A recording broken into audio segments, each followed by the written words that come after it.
প্রবাদে আছে অঢেল ধন থাকলেই অঢেল মন থাকে না, আর শূন্য থলেতে ঢোল বাজে না। আজকের বাংলাদেশের অর্থনীতি যেন সেই শূন্য থলেটাই, বাইরে চকচকে ভেতরে ফাঁপা। রাষ্ট্র নামের এই বিশাল যন্ত্রটা এখন এমন এক পর্যায়ে এসে দাঁড়িয়েছে যেখানে আয় ব্যয়ের হিসাব মেলাতে গিয়ে হিসাবরক্ষক নিজেই দিশেহারা। সরকার যতই উন্নয়ন প্রবৃদ্ধি আর বড় বড় স্বপ্নের কথা বলুক, বাস্তবতা হচ্ছে কাঙ্ক্ষিত রাজস্ব আয় নেই। এবং এই এক বাক্যই পুরো অর্থনৈতিক সংকটের সারাংশ তুলে ধরে। আয় কমে গেছে, কিন্তু ব্যয় কমেনি একটুও, বরং তা বেড়েই চলেছে। ফলে বাজেট ঘাটতি ফুলে ফেঁপে উঠেছে বর্ষা নদীর মতো। আর সেই ঘাটতি পূরণ করতে গিয়ে সরকার এখন ঋণের উপর এক প্রকার নির্ভরশীল হয়ে পড়েছে। আন্তর্জাতিক মুদ্রা তহবিলের কাছ থেকে নেওয়া ঋণের কিস্তিও সময়মতো পাওয়া যাচ্ছে না, কারণ শর্ত পূরণে ব্যর্থতা। অর্থাৎ বাইরের দিক থেকেও যে ভরসা ছিল, তাতেও এখন অনিশ্চয়তার কালো মেঘ জমেছে। ফলে সরকারের হাতে এখন খরচ করার মতো নগদ অর্থ নেই, ধার করাই একমাত্র ভরসা। ব্যাংক থেকে ইতিমধ্যে রেকর্ড পরিমাণে ঋণ নেওয়া হয়েছে, যেন সংসারের বড় ছেলে বারবার মহাজনের দরজায় গিয়ে হাত পেতেছে। উন্নয়ন সহযোগীদের কাছেও চাওয়া হয়েছে কয়েক বিলিয়ন ডলারের ঋণ, কিন্তু সেটাও অনিশ্চিত। অন্যদিকে বিশ্ববাজারে জ্বালানি তেলের দাম এতটাই বেড়েছে যে পুরনো নীতি বেশি দামে কিনে কম দামে বিক্রি করা আর ধরে রাখা যাচ্ছে না। ফলে বাধ্য হয়েই দেশের বাজারে জ্বালানির দাম বাড়াতে হয়েছে, যা সরাসরি জনগণের পকেটে আঘাত করেছে। সামনে নতুন অর্থ বছর, আর তার জন্য তৈরি হচ্ছে বিশাল আকারের বাজেট, কিন্তু আয় নেই, তবুও ব্যয় বাড়ানো হচ্ছে। এটি কোনো সুস্থ অর্থনীতির লক্ষণ নয়, বরং এটি বিপদের স্পষ্ট সংকেত। দেশের মোট ব্যয়ের একটি বড় অংশ এখন চলে যাচ্ছে ঋণের সুদ পরিশোধে এবং ভর্তুকিতে, যা অর্থনীতিকে ক্রমেই দুর্বল করে দিচ্ছে। জাতীয় রাজস্ব বোর্ডের তথ্য বলছে, চলতি অর্থবছরের প্রথম 8 মাসে রাজস্ব ঘাটতি দাঁড়িয়েছে বিশাল অঙ্কে, যেখানে লক্ষ্যমাত্রা ছিল কয়েক লাখ কোটি টাকা, কিন্তু আদায় হয়েছে তার চেয়েও অনেক কম। বাকি সময়ের মধ্যে সেই বিশাল ঘাটতি পূরণ করা অসম্ভব, কারণ এখন পর্যন্ত কোনো মাসেই উল্লেখযোগ্য পরিমাণ রাজস্ব আয় হয়নি। অথচ লক্ষ্য পূরণ করতে প্রতি মাসে বিপুল পরিমাণ রাজস্ব সংগ্রহ করতে হবে, যা বাস্তবতার সঙ্গে সম্পূর্ণ বেমানান। আয়কর, ভ্যাট এবং আমদানি শুল্ক, এই তিনটি প্রধান খাতেই লক্ষ্য পূরণ হয়নি। বিশেষ করে আয়কর খাতে বেশি ঘাটতি দেখা দিয়েছে। দেশে বিপুল সংখ্যক করদাতা থাকলেও তাদের একটি বড় অংশ কর নেটের বাইরে, এবং যারা টিআইএন নিয়েছেন তাদের মধ্যেও অনেকেই নিয়মিত রিটার্ন জমা দেন না। এটি কর ব্যবস্থার দুর্বলতা এবং প্রশাসনিক ব্যর্থতার একটি স্পষ্ট উদাহরণ। অন্যদিকে আমদানি কমে যাওয়া এবং ব্যবসায়িক মন্দার কারণে ভ্যাট আদায়ও কমে গেছে, কিন্তু রাষ্ট্রের খরচ তো কমছে না। সরকারি কর্মচারীদের বেতন, অবকাঠামো উন্নয়ন, সামাজিক সুরক্ষা সবই চালিয়ে যেতে হচ্ছে। ফলে সরকার বাধ্য হয়েই ব্যাংক থেকে আরও ঋণ নিচ্ছে, যা বেসরকারি খাতের জন্য একটি বড় সমস্যা তৈরি করছে। কারণ সরকার বেশি ঋণ নিলে বেসরকারি খাত ঋণ পায় না, বিনিয়োগ কমে যায়, কর্মসংস্থান হ্রাস পায় এবং অর্থনীতির গতি থমকে যায়। বিদেশি ঋণের অবস্থাও কম উদ্বেগজনক নয়। দেশের মোট বৈদেশিক ঋণের পরিমাণ ইতিমধ্যে বিশাল অঙ্কে পৌঁছেছে এবং সামনে আরও বড় ঋণের পরিশোধের চাপ রয়েছে। আইএমএফ থেকে নেওয়া ঋণের পরবর্তী কিস্তি নিয়েও অনিশ্চয়তা তৈরি হয়েছে, যা বাজেট বাস্তবায়নে নতুন ঝুঁকি তৈরি করছে। এই পরিস্থিতিতে জ্বালানির দাম বাড়ানো হয়েছে, যদিও আগে এমন প্রতিশ্রুতি দেওয়া হয়নি, কিন্তু বাস্তবতা প্রতিশ্রুতির চেয়েও অনেক কঠিন, এবং সেই বাস্তবতা এখন সরকারকে কঠিন সিদ্ধান্ত নিতে বাধ্য করছে। তবে জ্বালানির দাম বাড়ানোর ফলে মূল্যস্ফীতি আরও বেড়ে যাওয়ার আশঙ্কা রয়েছে, যা সাধারণ মানুষের জীবনে সরাসরি প্রভাব ফেলবে। ইতিমধ্যে মূল্যস্ফীতি 8% উপরে, যা মানুষের ক্রয় ক্ষমতা কমিয়ে দিয়েছে। আয় বাড়ছে না সেই হারে, বরং ব্যয় দ্রুত বাড়ছে।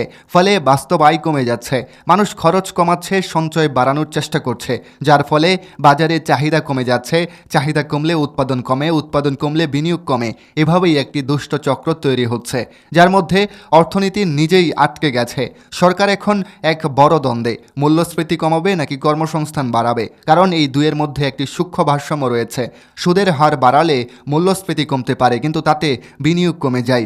কর্মসংস্থান কমে যায়, আবার সুদের হার কমালে বিনিয়োগ বাড়তে পারে, কিন্তু মূল্যস্ফীতি বেড়ে যায়। ফলে সরকার একসঙ্গে দুই দিক সামলানোর চেষ্টা করছে, যা অত্যন্ত কঠিন। এই অবস্থায় বিশেষজ্ঞরা বলছেন, এখন প্রবৃদ্ধির পেছনে দৌড়ানো নয়, বরং স্থিতিশীলতা নিশ্চিত করা জরুরি। কারণ ভিত্তি দুর্বল হলে কোনো উন্নয়নই টেকসই হয় না। গত কয়েক বছর ধরে জিডিপি প্রবৃদ্ধি কমে এসেছে, যা অর্থনীতির দুর্বলতার ইঙ্গিত দেয়। একই সঙ্গে দারিদ্র্যের হারও বেড়েছে। লাখ লাখ মানুষ নতুন করে দারিদ্র্যের মধ্যে পড়েছে। আয় বৈষম্য বেড়ে গেছে। দেশের সম্পদের বড় অংশ এখন অল্প কয়েকজনের হাতে কেন্দ্রীভূত। কেন্দ্রীভূত। মধ্যবিত্ত শ্রেণী সংকুচিত হচ্ছে, যা অর্থনীতির জন্য একটি বড় বিপদ, কারণ মধ্যবিত্তই একটি দেশের ভোক্তা চাহিদার মূল চালিকা শক্তি। কর্মসংস্থানের চিত্রও আশঙ্কাজনক নয়। বিপুল সংখ্যক তরুণ শ্রমবাজারে প্রবেশ করলেও পর্যাপ্ত চাকরি তৈরি হচ্ছে না।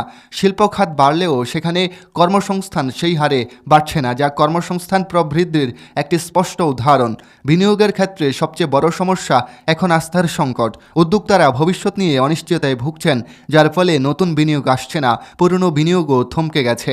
জ্বালানি সংকট, নীতিগত অস্থিরতা এবং প্রশাসনিক দুর্বলতা সব মিলিয়ে অর্থনীতির ভিত নড়বড়ে হয়ে গেছে। ব্যাংক খাতের অবস্থাও নাজুক।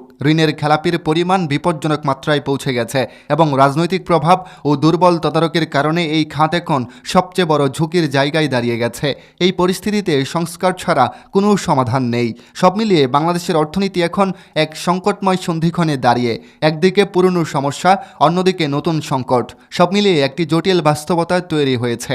এই অবস্থা থেকে বের হতে হলে প্রয়োজন কঠোর এবং বাস্তবমুখী সিদ্ধান্ত, কাঠামোগত সংস্কার এবং সবচেয়ে গুরুত্বপূর্ণ আস্থা পুনরুদ্ধার।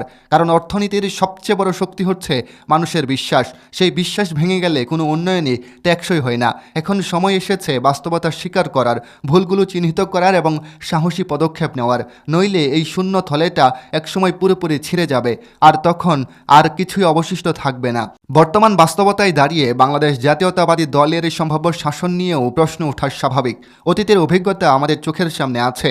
সেই শাসনামল নিখুঁত ছিল না, বিতর্কহীনও ছিল না, কিন্তু এর মাঝে দীর্ঘ সময় ধরে রাষ্ট্র ক্ষমতায় থাকা বাংলাদেশ আওয়ামী লীগের বিরুদ্ধে যে লুটপাট, দুর্নীতি ও প্রাতিষ্ঠানিক অবক্ষয়ের অভিযোগ জমে উঠেছে, তা দেশের অর্থনীতিকে ভেতর থেকে ক্ষয় করে দিয়েছে। এটা অস্বীকার করার কোনো সুযোগ নেই। আজকের বাংলাদেশ যেন এক ক্লান্ত, নিঃশেষিত অর্থনীতির ভারে নুয়ে পড়া রাষ্ট্র। বাইরে উন্নয়নের চাকচিক্য থাকলেও ভিতরে রিজার্ভের চাপ, মূল্যস্ফীতির দহন এবং সাধারণ মানুষের ক্রয় ক্ষমতা ধস স্পষ্ট। এই প্রেক্ষাপটে প্রশ্নটা শুধু রাজনৈতিক নয়, অস্তিত্বের। বিএনপি কি পারবে এই ভেঙে পড়া অর্থনীতির চাকা আবার ঘোরাতে, নাকি তারাও ক্ষমতার চক্রে পড়ে একই ব্যর্থতার পুনরাবৃত্তি করবে? সবচেয়ে নির্মম সত্যটা হলো, এই দেশের প্রতিটি ভুল সিদ্ধান্তের বোঝা গিয়ে পড়ে সাধারণ মানুষের কাঁধেই। জনগণ চাইলে বা না চাইলে সব কিছুতেই তারা সহ্য করে টিকে থাকে। মূল্যবৃদ্ধি, বেকারত্ব, দুর্নীতি সব কিছুর সঙ্গে তাদের এক ধরনের বাধ্যতামূলক সহাবস্থান তৈরি হয়ে গেছে। কিন্তু এই সহনশীলতাকে দুর্বলতা ভেবে বারবার রাজনৈতিক শক্তিগুলো নিজেদের ব্যর্থতা ঢেকে দিয়েছে। দুঃখজনক হলেও সত্য, স্বাধীনতার এত বছর পরেও এই দেশের মানুষের মুখে স্থায়ী হাসি ফোটানোর মতো সাহসী, দূরদর্শী এবং নির্লোভ নেতৃত্ব আজও দৃশ্যমান হয়নি। বড় বড় প্রতিশ্রুতি এসেছে, ক্ষমতার পালাবদল এসেছে, কিন্তু মৌলিক পরিবর্তন সেটা আজও অধরাই রয়ে গেছে।